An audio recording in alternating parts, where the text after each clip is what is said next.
somos alunos da Escola Projeto Brasil. Nosso último projeto foi pesquisar grandes nomes brasileiros, como Santos Dumont, Carlos Chagas, Tarsila do Amaral e muitos outros. Pesquisamos para o nosso projeto um grande nome brasileiro. Doutora em Química, pesquisadora e inventora. Ela criou algo sensacional, uma caneta que pode detectar células cancerígenas em segundos.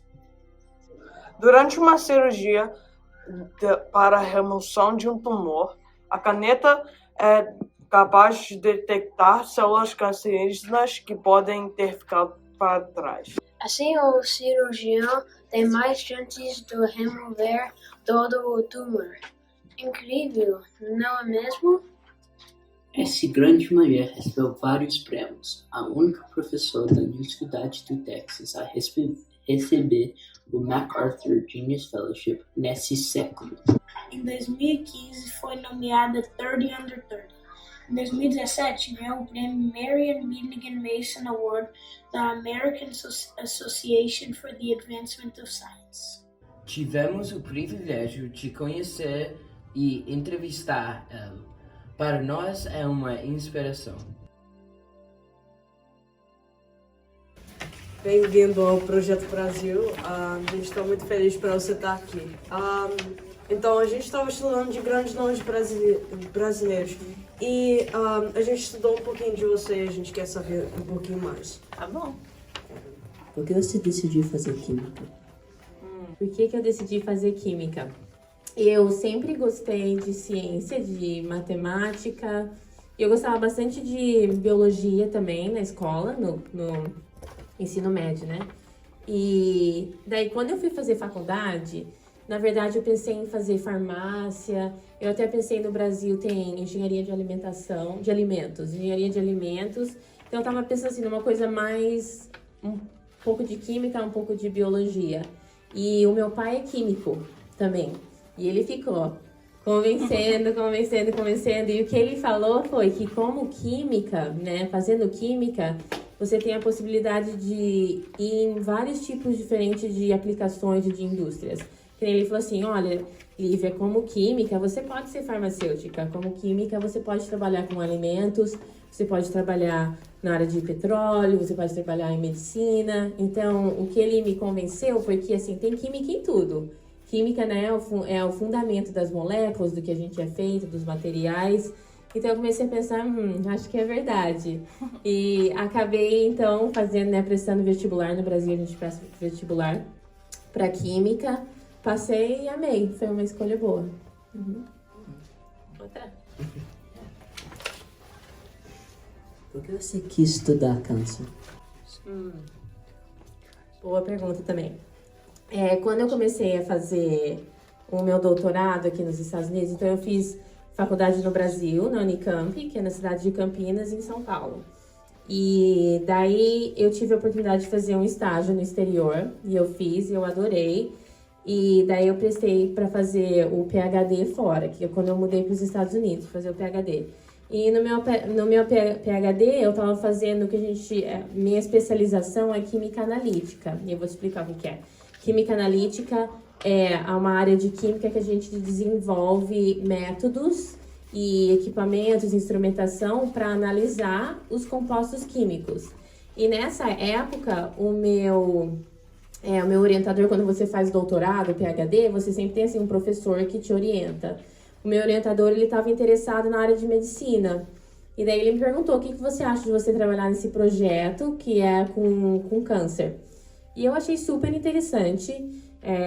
Conheci, claro, tem várias pessoas da minha família, amigos que tiveram essa doença. Assim, é uma doença que todos nós, né, conhecemos alguém, ou alguém é um familiar, ou uma pessoa no seu ciclo social e que impacta todo mundo, né? E eu falei assim, claro, né, quero muito trabalhar nessa área e poder, quem sabe, né, naquela época, quando que foi? 2008 que eu comecei a trabalhar nessa área. Falei assim, quem sabe um dia, né, eu desenvolvo alguma coisa que faça um impacto, né, que melhore a vida dos pacientes. E desde então não saí. Adoro trabalhar assim nessa interface assim de ciência, mas medicina também. Então, assim, no meu laboratório hoje a gente trabalho com pacientes todos os dias, que é um negócio meio não muito comum para um laboratório de ciência, mas assim, eu adoro ter essa possibilidade de não só estar fazendo ciência, mas estar trabalhando com pessoas que estão sofrendo, né, com essa doença e podendo ajudá-los com o que a gente faz. Obrigado. Agora é a vez do Thales.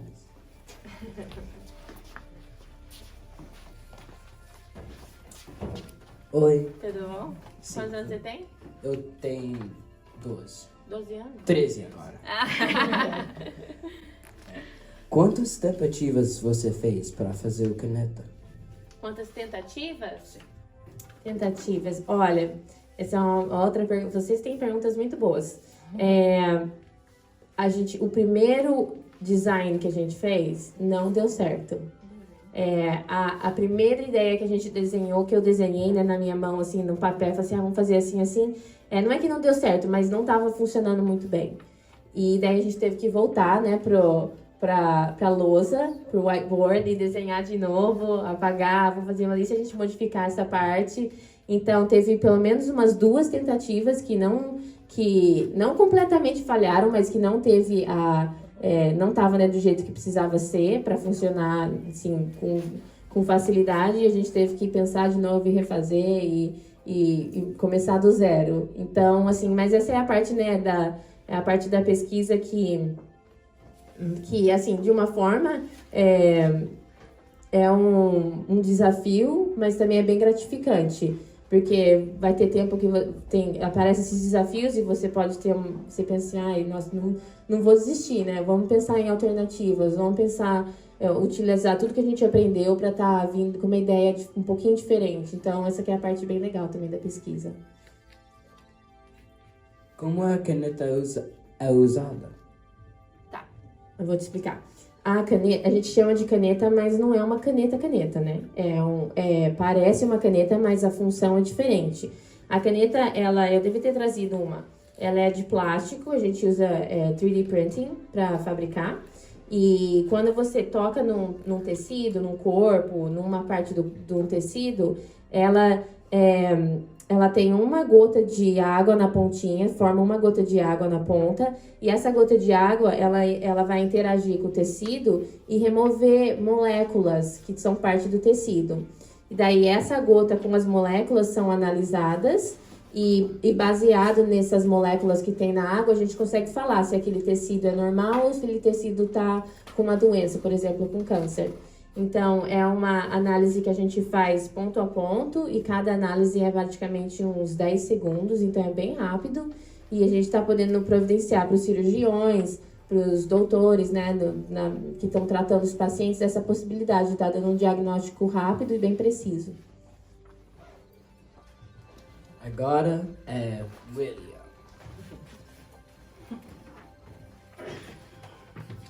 Quantos anos você tem? Eu tenho 12. 12 também. Como é que eles fizeram antes e o que é a diferença de como vocês usaram a caneta, como vocês fizeram o diagnóstico agora de antes? Qual que é a diferença?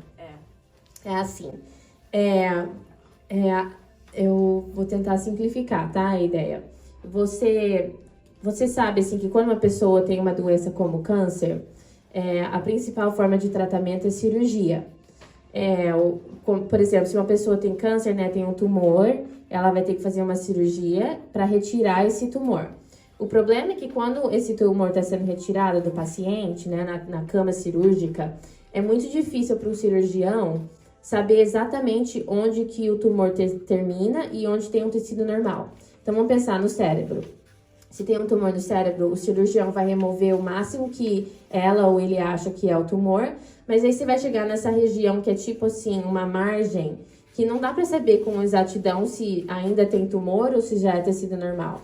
E para o cirurgião é muito importante retirar todo o tumor, porque você quer, né, dar uma cura para o paciente, mas também tem esse desafio de preservar o tecido normal, porque, lógico, o tecido do cérebro é bem importante, né? Então, você não pode tirar um monte de tecido só para ter certeza que você retirou o câncer. Então, na cirurgia, isso é um desafio para o cirurgião está estabelecendo essa margem de onde é o tecido normal e o tecido de câncer. Vários cirurgiões, o que eles fazem? Eles retiram o tecido, mandam para uma outra sala, diferente, fora da sala de operação, e tem um outro médico que fica olhando esse tecido e tentando avaliar se tirou todo o tumor ou não. Esse processo demora uns 30, 45 minutos e nem sempre é exato, né? Ainda tem erros nessa análise visual do tecido. Então, com a caneta, o que a gente quer fazer é assim, o cirurgião, na hora que ela ou ele está retirando o tecido, o cirurgião mesmo vai e analisa regiões específicas e tem essa resposta imediata. Olha, aqui já é tecido normal, aqui ainda tem câncer, para estar guiando essa parte cirúrgica e tá ajudando, né, com uma informação precisa, uma informação que é baseada nas moléculas do corpo humano para estar dando mais exatidão aí nesse processo cirúrgico. Alguns cirurgiões nem fazem essa análise durante a cirurgia, assim, de mandar o tecido. Eles esperam e depois da cirurgia que vem um relatório que fala, realmente você tirou todo o tumor. Mas tem vezes que fala, não foi retirado. Daí o paciente tem que voltar para uma segunda cirurgia, o que é terrível, né? Para o paciente, para o custo, tudo. Ou também se pode fazer um pouco mais de tratamento agressivo com quimioterapia, que também é muito prejudicial para os pacientes. Então, tá podendo possibilitar para os cirurgiões, em tempo real, ter certeza, olha, realmente retiramos todo o tumor, o paciente fizemos o melhor tratamento possível, acho que realmente pode revolucionar como é que a gente está tratando os pacientes de câncer. Deu para entender? Mais ou menos. A caneta já está sendo usada? A caneta está sendo usada como um dispositivo de pesquisa. Ainda não está comercializada, assim, um hospital não pode comprar.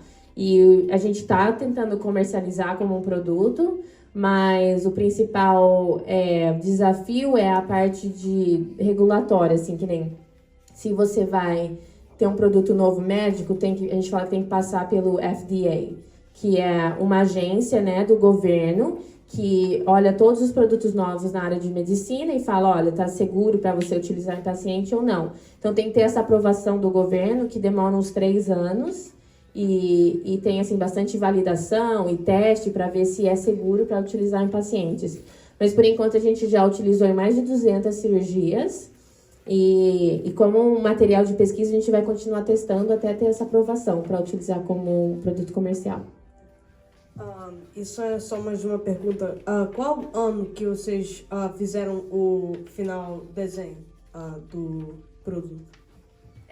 O que a gente tem utilizado hoje, a gente terminou o design, né? Isso que você queria perguntar? Em 2017, 18, 19? Faz 2 anos. Então, só mais um ano. Não, como um produto de pesquisa. Para ter aprovação do governo, eu acho que vai demorar mais uns 3 anos. Um projeto, é um processo bem complicado, porque dispositivos médicos têm muito risco, né? Para você utilizar em pacientes, tem que ser bem testado. Nick, sua vez. Agora que você criou a caneta, você também quer encontrar a cura do câncer?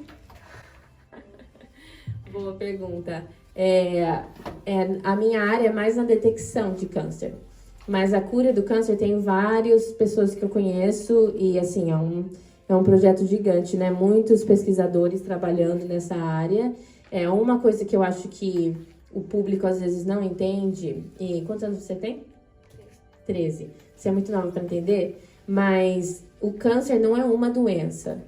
Tem dezenas de subtipos, de variações do câncer. Então, assim, as pessoas falam, né, tem que ter uma cura para o câncer. Na verdade, são várias curas, né? Vários medicamentos, vários tipos de tratamentos. E tem tido muito progresso nessa área. Não é uma coisa que eu diretamente trabalho, mas, por exemplo, como é que ele chama? James Allison. Ele se formou aqui na Universidade do Texas. Ele ganhou o Nobel em Medicina o ano passado. Ele desenvolveu o que a gente chama de imunoterapia, que é um tipo de tratamento que completamente cura o câncer em alguns pacientes. Então, e ele se formou aqui, em Austin, agora ele trabalha em Houston e ganhou um Nobel em Medicina, né, que é um negócio gigante. Então, tem muita gente trabalhando para esse goal, mas a gente está longe ainda, assim, não é um negócio que eu faço, mas a minha área é, assim, como a gente pode melhorar a detecção e o diagnóstico para estar podendo ajudar, né, o tratamento do câncer. Mas a cura mesmo é algo que ainda tem muito trabalho a ser feito. Por que você... Quantos anos você tem? Tenho 10 anos. 10. Por que você... Por quanto tempo você estudou o câncer? Deixa eu ver. Eu comecei a estudar em 2008. Acho que foi 2008, 2009. Então já faz... Nossa, já faz 12 anos. Mais do que você. Ai, meu Deus. Mais tempo do que você tem. Eu comecei no meu doutorado. Porque assim, você tá em que série? Na quinta série? Então, depois que você terminar a sua escola, daí você vai para a universidade. Depois eu fiz o doutorado, que é depois da universidade. Foi aí que eu comecei a estudar e até hoje eu estudo. Foi difícil fazer a caneta? Foi uma ideia que eu tive, deixa eu ver aqui. Foi assim, vou tentar explicar bem simples. A gente, quando você faz pesquisa, assim, ciência em universidades, normalmente os equipamentos, a tecnologia que você está desenvolvendo é bem complicada. Então é difícil você ter essas tecnologias que são bem complicadas e levar, por exemplo, para um hospital e falar para um médico, olha, usa isso daqui. Ele vai falar, não entendo nada. É como se, assim, você pegasse um computador bem complicado e desse para uma pessoa que nunca mexeu no computador. Então, quando eu estava fazendo esse tipo de pesquisa, né, desenvolvendo tecnologia, no laboratório eu comecei a pensar, nossa, mas é muito complicado, né? Como que a gente pode simplificar e fazer uma coisa que seja bem simples para estar levando para os hospitais e ajudando os pacientes? Foi aí que eu tive a ideia da caneta, que eu pensei, se a gente fizer um negócio tipo que é uma caneta super simples, que qualquer pessoa pode segurar, qualquer pessoa pode usar, né, para analisar um tecido e desenvolver, né, fazer um design bem bacana, mais simplificado, que qualquer pessoa, assim, no meio médico possa utilizar. E foi aí que eu tive a ideia. Isso foi, acho que em 2014. Daí eu comecei a procurar um emprego para ter um laboratório, e aí que eu consegui a vaga aqui na Universidade do Texas, em Austin. E quando eu mudei para cá, eu vim com essa ideia desse projeto e comecei, né, a montar o meu grupo de pesquisa e a gente começou a desenvolver. Então, deixa eu ver, a gente começou a desenvolver em 2015. Em 2 anos, a gente já tinha um primeiro dispositivo, né, uma primeira caneta que a gente começou a testar. E agora a gente já utilizou em mais de 1.000 tecidos e mais de 200 cirurgias que a gente testou. Então, assim, foi um processo bem envolvido. Teve o meu laboratório, né, que é especializado em química. E trabalhei com engenheiros, trabalhei com pessoas que desenvolvem software. Vocês fazem coding ou ainda não? Computer coding, com parte de estatística. Então foi assim, um projeto bem assim de grupo. Tinha várias pessoas com vários tipos de talentos, com vários tipos de estudos, vários tipos de especialização que a gente se juntou para estar fazendo esse projeto. Então, assim, sim, foi bastante trabalho, mas eu acho que valeu bem a pena.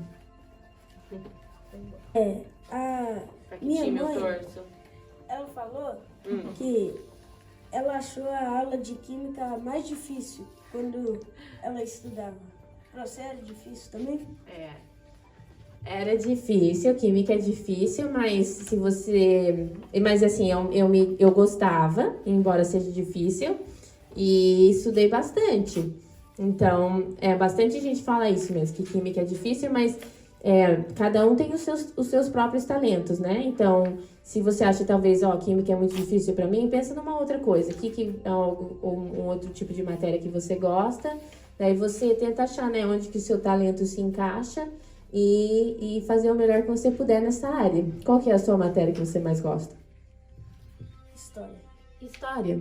Isso é legal. Então você pode estar aprendendo mais, né, sobre a parte de como, né, as sociedades se formaram, como que os países se formaram, e tá pensando em umas carreiras nessa área, ou começar também a estudar outras matérias que você acha que também você gosta.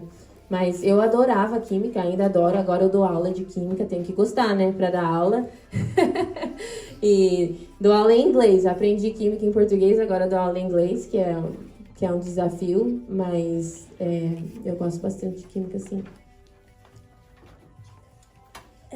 Obrigado de vir e... acabei de lembrar. Que bonitinho. Que dicas que você tem para estudantes igual a gente? Mais ou menos o que eu já falei. Eu acho que uma coisa que a gente pressiona muitos estudantes para serem ótimos em tudo. E eu acho que eu sou uma pessoa que eu acho assim que é muito importante tomar o tempo para pensar assim exatamente qual que é, como eu te falei, o meu talento, o que é o que eu sou realmente muito bom, o que eu gosto de fazer e achar assim, o que você mais gosta de fazer, né? What's your passion e o seu propósito, né, na vida? Qual que é, o que você acha que você está sendo chamado para fazer?